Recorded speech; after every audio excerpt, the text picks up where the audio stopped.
koshile zo fe ma pa de koshile. Abose yi me bebe ba shi ko beze ba muyete. Eyi ba ju ba hombo. Oye benju mame. Bakoko ba kwefende. Asezo ke kanga boso. Le de koshile zo fe ma pa de koshile. Abose yi me bebe ba shi ko beze ba muyete. Boshi kwefende babuyete. Babuyete. Opele te digo babuyete.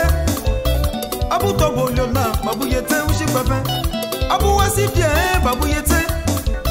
Asi ya porengo babuyete o mapele. Ojo kwasi amwazan babuyete o. Espete bogre babuyete mazolo Aba eme bayete mazolo Bedaleon bayete bayi bayi. Iso se passé bayete o. An kama se twemo. Ayoba me bayete o. Mema la teji mele sese. Chone baba ho ayene. Bami ko ba lo ezo. Meni memie se velia nu. Meni memie o se velia he. Meni memie o matebale. Ya bi Zimbabwe aloye agbo. Awi kamiye aloye agbo. Aso papa aloye agbo. Kojo François aloye agbo. Chine lobiki panobato omo megba. Chine lobiki. Chine lobiki sabanobato omo megba mi o. Chine lobiki. Oh chine lobiki sabanobato. Chine lobiki ya bobene. Chine lobiki o se Rebecca. General akeyile ho yeneu. Mama mo shie bobote. Bayi buko babulota. Baze han buloko okigbe. Bako pe bubu alale. Baye ma na fa na ku. Wanya ho bayo nyeno. Ya bibu mazele meke se fi awo. Asi mazele meke se fi awo. Igwa fale meke se fi awo. Bome lo fale meke se fi awo. Mehede koshilo zo fe ma pa de koshilo. Abose hi me be me oboji go pe de babuyete. Mehede koshilo zo fe ma pa de koshile. Abose yi me bebe ba shi ko beze ba muyete.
Bakoko ba kwefende.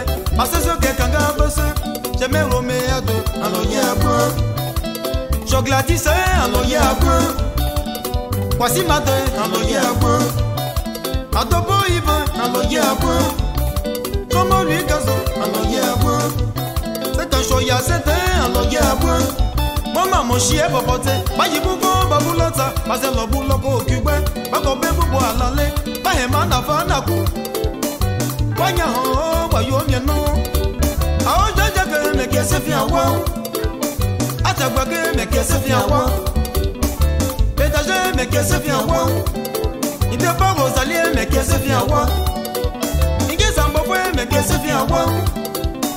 Abe muye me ke se fi awo. Me ke se fi awo. Sozo ye jo me malo. Ya bi ye sozo ye jo me malo ye. Mehede koshilo zo fe ma pa de koshilo. Abose hi me be me oboshi ko pete o babuyete. Mehede koshilo zo fe ma